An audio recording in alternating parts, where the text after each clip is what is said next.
Hello friends, आज अपन बात करने वाले हैं रिवीजन स्ट्रेटजी के बारे में। क्या टेक्निक या मेथड आप यूज करें जिससे आप इफेक्टिवली रिवाइज कर पाएं। जितना पढ़ना जरूरी है उससे भी ज़्यादा जरूरी है वो चीज़ें आपके दिमाग में रिटेन रहे, और इसलिए एक प्रॉपर रिवीजन की स्ट्रेटजी होना जरूरी है। कहते हैं, बहुत पुरानी कहावत है, करत करत अभ्यास जड़मत होत सुजान। मतलब जब लगातार प्रैक्टिस करता जाए तो जड़ बुद्धि मतलब मंद बुद्धि भी सुजान एक्सेलेंट बुद्धिमान बन जाता है। और इसीलिए जितना पढ़ना जरूरी है उससे भी ज़्यादा इंपॉर्टेंट होता है हमारे लिए उस चीज़ों को रिवाइज करना, रिटेन करना बहुत इंपॉर्टेंट है। और बहुत सारे बच्चों की सबसे बड़ी प्रॉब्लम यही है, पढ़ तो लिया, आगे पाठ पीछे सपाट साफ होता चला जा रहा है। और इसीलिए अपन बात करने वाले हैं रिवीजन स्ट्रेटजी की। पर उससे पहले अगर बीमारी जानना जरूरी होगा तब तो उसका इलाज हो पाएगा। तो पहले अपन जानते हैं कि इसका कारण क्या है। आपको लगता है बस आप ही को चीज़ें याद नहीं रहती, गलत। हर किसी के साथ ये प्रॉब्लम है। हर इंसान इस दुनिया में जो भी है उसको प्रॉब्लम आएगी। जो चीज़ें हैं वो धीरे धीरे रिटेंशन पावर कम होती जाती है। और उसके पीछे एक बहुत डिटेल्ड स्टडी की थी जर्मन साइकोलॉजिस्ट हरमन एबिंगस ने स्टडी परफॉर्म की थी। और उस स्टडी के थ्रू उसने दिखाया एक curve that is known as forgetting curve, that is known as Ebbinghaus forgetting curve. ये काफी बड़े सैंपल पे काफी ज्यादा डाटा कलेक्शन के साथ ये स्टडी की और फिर उसने ये प्लॉट किया फॉरगेटिंग कर्व। ये फॉरगेटिंग कर्व बताता है कि जैसे ही आपने कुछ पढ़ाई की, स्टडी किया, तुरंत तो आपको 100% रिटेन रहेगा, तुरंत। पर सिर्फ 1 आवर के बाद सिर्फ 44% बचेगा। मतलब 50% से ज्यादा उड़ गया, दिमाग से साफ हो चुका होगा 1 आवर के बाद, सिर्फ 1 घंटे के बाद। और यहीं अगर आप उस एक दिन के बाद की बात करें तो 1 डे के बाद सिर्फ आप 33% रिटेन रख पाएंगे। जो भी आपने स्टडी की थी, पढ़ाई किया था, उसका सिर्फ 1/3 आपके दिमाग में बचने वाला है, 2/3 उड़ चुका है, साफ हो चुका है। और अगर आप उस चीज को रिवाइज नहीं करते तो 31 डे के बाद, मतलब तकरीबन 1 महीने के बाद, सिर्फ 21% बचने वाला है। और इसीलिए रिवीजन बहुत प्रॉपर, बहुत जरूरी है, बहुत इंपॉर्टेंट है। जो भी चीजें आपने पढ़ी है एक प्रॉपर शेड्यूल बना के उसको रिवाइज करना बहुत जरूरी है। क्योंकि अगर आप रिवाइज नहीं करेंगे, ये फिगर बता रहा है कि धीरे धीरे, कोई भी हो, ये सिर्फ मेरे लिए नहीं, आपके लिए नहीं, सबके लिए वैलिड है। और थोड़ा बहुत 19-20 फर्क आने वाला है, पर होगा रिजल्ट यही। जो भी आपने पढ़ाई की धीरे धीरे खत्म होती चली जाएगी। और लास्ट में 31 डेज के बाद, मतलब तकरीबन 1 मंथ तक अगर आपने रिवीजन नहीं किया, सिर्फ 21% बचेगा जो भी आपने पढ़ाई की। और इसीलिए स्टडी पे बेस्ड एक लर्निंग कर्व बनाया, ग्राफ बनाया रिवीजन कर्व के लिए। ये देखिए, ये वाला जो कर्व है ये है अपन का फॉरगेटिंग कर्व, जो अपन फॉरगेट होते जाएंगे, भूलते चले जाएंगे। पर उसके लिए अपन को रिवीजन करना, एक प्रॉपर शेड्यूल बना के रिवाइज करना चीजों को बहुत जरूरी है। जैसे ही आप क्लास में पढ़ते हैं, तुरंत पढ़ने के बाद फर्स्ट ऑफ ऑल रिवीजन करना चाहिए। ये first one, immediately after class. जैसे सपोज आज आपने पढ़ाई की 4, 5, 6 आवर्स की पढ़ाई थी, 6 घंटे आपने क्लास में स्पेंड किए। उसके बाद घर में जाएं, वापस जैसे ही जाते हैं सबसे पहले उसी को वापस रिवाइज करना चाहिए। क्योंकि जो चीज आपने अभी अभी पढ़ी वो आपके मेमोरी में बिल्कुल फ्रेश है, वो एकदम से आपको रिकॉल करेगी, एकदम से आप उसको रिकॉल करेंगे और बहुत अच्छे से मेमोरी में इंप्रिंट हो जाएगी। आप कह सकते हैं बिल्कुल फोटो कॉपी बन जाएगी आपके दिमाग में। फिर कुछ टाइम के बाद, मतलब तकरीबन 1 आवर के बाद, शॉर्ट में उसको फिर से रिवाइज करिए। वो ये येलो कर्व बता रहा है, शॉर्ट में उसको फिर से आपको रिवाइज करना चाहिए जल्दी से, शॉर्ट में। इसके लिए बहुत जरूरी होता है कि आप शॉर्ट नोट्स बनाएं। अगर आप शॉर्ट नोट्स बनाते हैं, शॉर्ट नोट्स यूज करते हैं, बहुत जल्दी फास्ट में रिवीजन में हेल्प मिलेगी।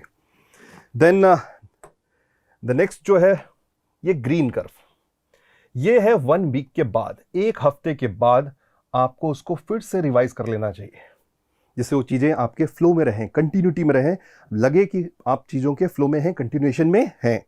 और फिर तकरीबन 1 मंथ के बाद, ये this will be for 1 month, 1 महीने के बाद उसको फिर से रिवाइज करना चाहिए। मतलब कहने की बात, पढ़ने के बाद कम से कम 1 महीने के अंदर जो भी टॉपिक आपने पढ़ा उसको 4 टाइम्स रिवाइज करें।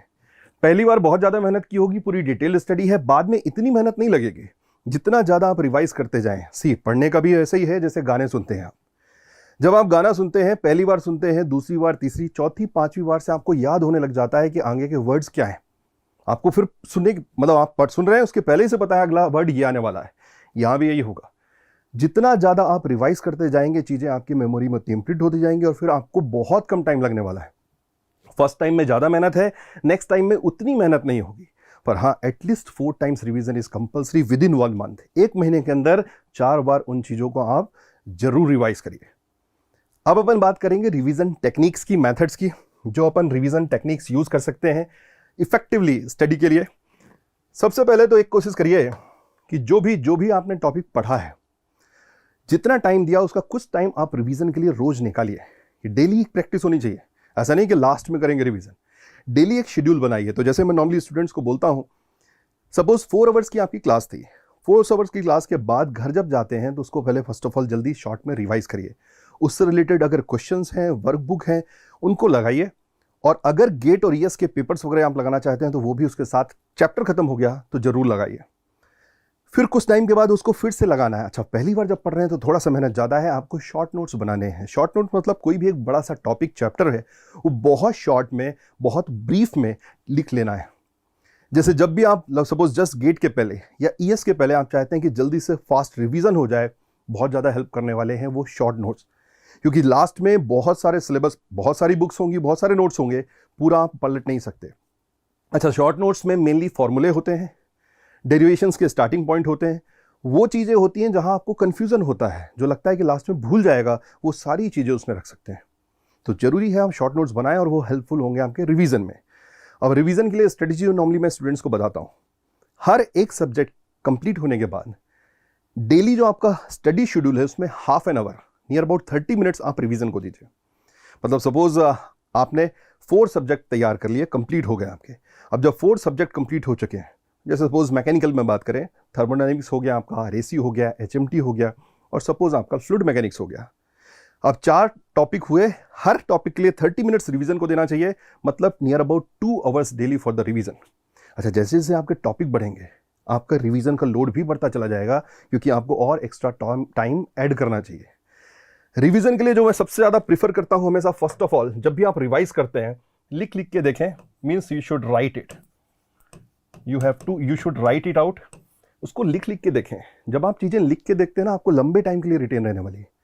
कई बच्चे क्या करते हैं, किताब ले लिया, बिस्तर में बैठ गए, कहीं भी लेट गए और पढ़ाई करने लग गए। ये सही टेक्निक नहीं है। आप बिल्कुल टेबल चेयर लीजिए और सिस्टमैटिक स्टडी करिए। बेस्ट रिजल्ट्स के लिए कोई रफ कॉपी या रफ पेज लिखिए, जो इंपॉर्टेंट फॉर्मूले लग रहे हैं, डेरिवेशन, उनको लिख के देखिए। जब आप लिख के देखते हैं वो चीज़ें आपको ज़्यादा टाइम के लिए रिटेन रखती हैं। याद करिए, जब आप छोटे हुआ करते थे, कुछ भी मिस्टेक होती थी तो मैडम क्या बोलती थी, right it down 10 times, right it 20 times. उसका रीजन है, जब आप 20 बार 20 टाइम्स उसको लिखेंगे, वो चीज़ें आपको अच्छे से रिटेन रहेगी दिमाग में, काफ़ी लंबे टाइम तक रहेगी। तो इसलिए जब भी आप रिवीजन करते हैं, first of all try to write down important फॉर्मूले, रिलेशंस को लिख के देखिए। Then the second one, discussion. So discussion is very very important part. जब भी आपके डिस्कशन होंगे, इसके लिए बहुत जरूरी है कि आप एक स्टडी ग्रुप बना लीजिए। कुछ दोस्तों का, कुछ अच्छे दोस्तों का ग्रुप बना के डिस्कशन करिए। आपस में जब आप चीज़ें को डिस्कशन करेंगे, चीज़ें ज़्यादा बढ़िया क्लियर होने वाली है। सपोज फॉर एग्जाम्पल, कोई एक चीज़ है, आपने समझी, आपको सिर्फ एक व्यू दिख रहा है, पर जब यही चीज़ें 4 लोग देखेंगे, उनको 4 अलग अलग डिफरेंट डायमेंशंस में दिखेंगी और ज़्यादा डाउट्स आएंगे, चीज़ें और बेटर और क्लियर होती चली जाएंगी।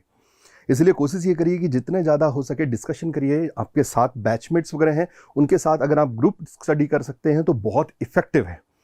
पर हो सकता है आपको सर्कल ना मिल पाए, दोस्तों का सर्कल ना मिले, तो फिर उसके लिए एक और टेक्निक है, that is known as Feynman technique.